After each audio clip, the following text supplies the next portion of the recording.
noches, profesor. Somos el grupo número 1. El día de hoy vamos a presentar sobre el caso de Ana Estrada sobre la dignidad, autonomía y ética. Este caso es el primero en abrir un debate jurídico, ético y humano sobre la eutanasia en el Perú.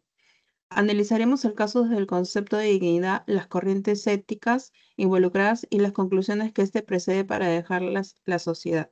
En el Perú la eutanasia no está permitida. El caso de Ana Estrada se convirtió en un precedente al reconocer jurídicamente su derecho a morir con condiciones dignas, abriendo un debate ético sobre la autonomía, la dignidad y el rol del Estado frente al final de la vida. Una persona con enfermedad irreversible el derecho moral de decidir el momento de su muerte y el Estado debe permitirle y facilitarle la decisión sin consecuencias penales.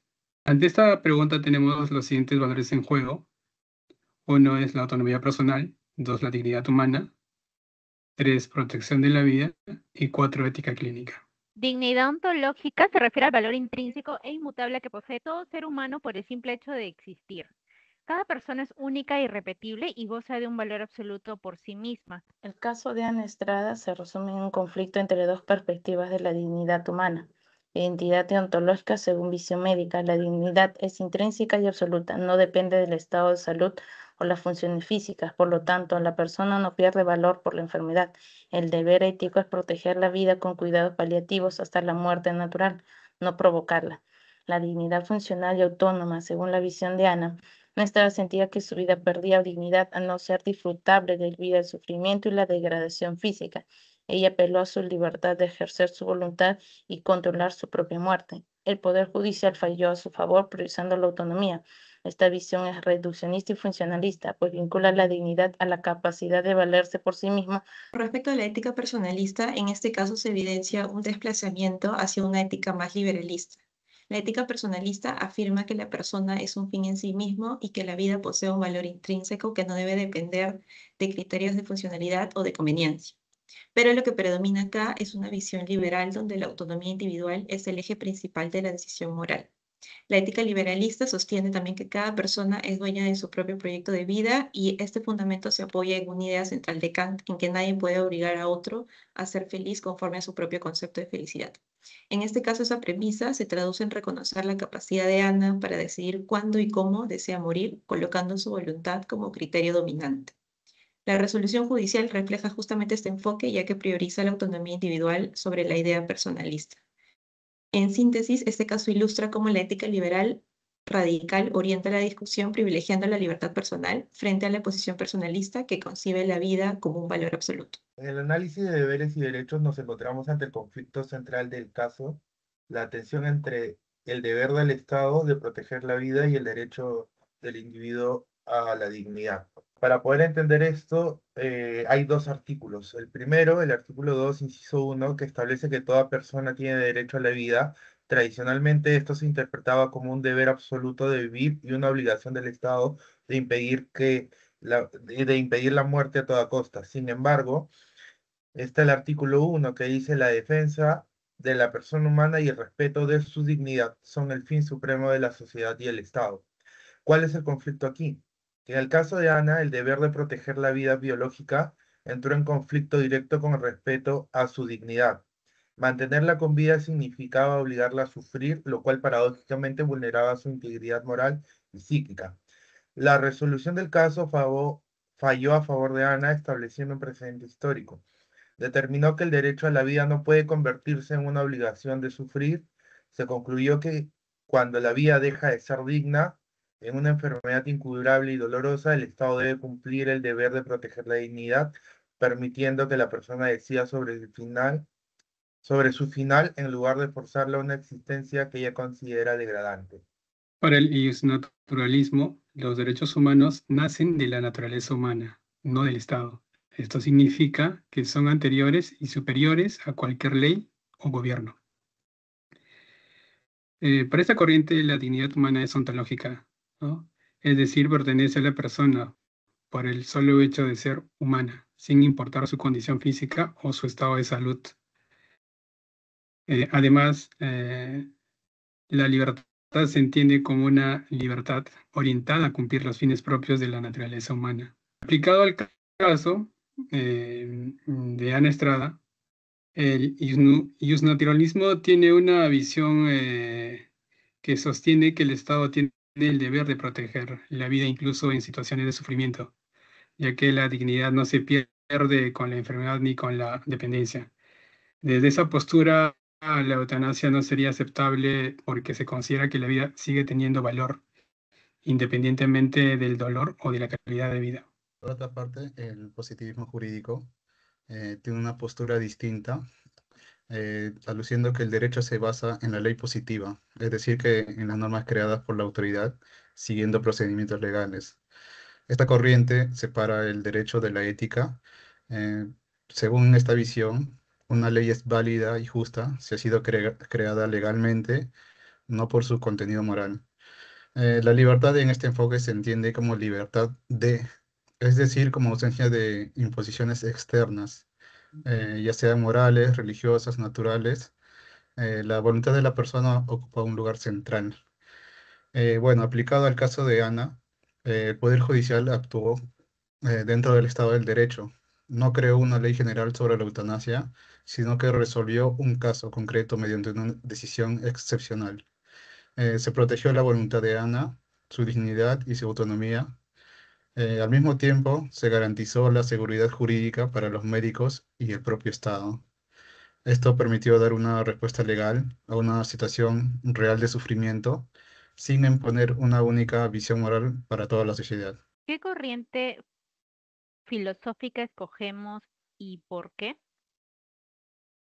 En este caso, desde nuestro punto de vista, el positivismo jurídico fue el enfoque más adecuado para resolver este caso, no porque ignore la importancia de la dignidad o de la vida, sino porque permitió una solución clara y legal dentro del Estado de Derecho. Este enfoque no obliga a todos a compartir una misma visión ética y reconoce la autonomía personal en situaciones extremas, sin romper el orden jurídico. El caso de Ana Estrada muestra cómo un mismo marco constitucional puede ser interpretado de distintas maneras, según la corriente jurídica que se adopte. Este caso nos enseña que los derechos y deberes deben analizarse considerando la realidad concreta de las personas y el Estado de Derecho busca equilibrar la protección de la vida con el respeto de la dignidad humana. He aprendido que en situaciones como el caso, hablar de la autonomía, dignidad y finalidad de la vida no es tan simple, porque entran en juego emociones, creencias y también temas tanto médicos y legales. Entendí que no se puede decidir tan a la ligera, ni que la presión ni el miedo, sino que debe haber un acompañamiento real y honesto hacia la persona que está sufriendo. En el plano ético, me di cuenta de que respetar la autonomía no significa abandonar al paciente, sino escucharlo, validar su dolor y reconocer que su experiencia tiene peso, que nadie más puede medir. A veces lo ético no es hacer más, sino saber hasta dónde acompañar sin imponer lo que uno cree correcto. Antropológicamente comprendí que la dignidad no desaparece cuando la salud del cuerpo, la dignidad es algo que pertenece a la persona desde su ser, desde su identidad y no depende si es útil, fuerte o independiente.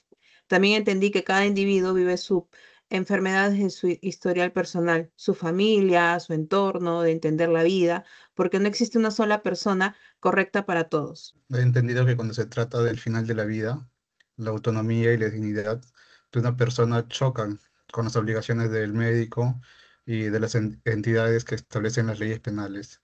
Por eso se debe llegar a una decisión adecuada que exige un trabajo en conjunto entre los varios profesionales, quienes deben comprobar que el paciente realmente se encuentra en la capacidad de decidir y conocer las alternativas de un cuidado paliativo y que no está siendo presionado por nadie. Aprendizaje, podría decir que este caso me enseñó que los dilemas bioéticos exigen sensibilidad, diálogo y un compromiso real con valorar la dignidad humana en todas sus dimensiones. Además, el caso me hizo pensar en cómo una decisión tan seria como la eutanasia no depende solo de la libertad personal, sino también de las condiciones en que vive la persona. Asimismo, entendí que la dignidad no se trata únicamente de poder elegir, sino de que esa elección se dé en un contexto donde no hay abandono ni sufrimiento sin atender. El caso de Ana Estrada Me hizo cuestionarme que la dignidad no solo significa vivir, sino vivir con calidad y control sobre nuestro propio cuerpo y decisiones. Ana nos enseñó que la autonomía personal, o sea, la capacidad de decidir por uno mismo, es un derecho fundamental. Bueno, el caso nos lleva a reflexionar que la vida digna implica una calidad de vida que la persona considere valiosa. Cuando el sufrimiento crónico y la pérdida total de independencia hacen que la persona perciba su existencia como indigna, la dignidad exige la posibilidad de poner fin a ese sufrimiento. Mi aprendizaje es que la dignidad humana es inalienable e incondicional, un valor que persiste sin importar el grado de sufrimiento o la capacidad de valerse por sí misma. La sociedad, en lugar de validar una muerte digna facilitada, debería enfocarse en proveer un sistema de cuidados paliativos que afirme el valor absoluto, decide hasta su fin natural, evitando caer en el reduccionismo funcionalista. Lado el caso de Ana Estrada me ha permitido reflexionar sobre los conceptos de la dignidad y que si bien esta es intrínseca al ser humano y no se pierde por características del individuo, también se debe considerar la voluntad del individuo, ya que es él quien puede sufrir las condiciones de su enfermedad. Cabe señalar que esta decisión de la eutanasia debe ser tomada de forma autónoma y que se debe dar en un contexto en donde ya no haya una solución médica a su mal y se encuentre en un sufrimiento sin poder valerse por sí mismo. La lucha de Ana sentó para mí un precedente frente al derecho de las personas de decidir sobre su vida y sobre su muerte digna y aperturó el diálogo ético, médico y legal que es necesario para construir leyes que aborden estos temas tan sensibles. Enseñó que el derecho no es estático y debe interpretarse con humanidad. Proteger la vida no debe significar imponer el sufrimiento insoportable. Mi mayor aprendizaje es que una sociedad ética no es la que decide por el paciente, sino la que garantiza que, ya sea en los cuidados paliativos o en la decisión de partir, la persona nunca pierda su condición de fin supremo y sea tratada con respeto absoluto hasta su último momento.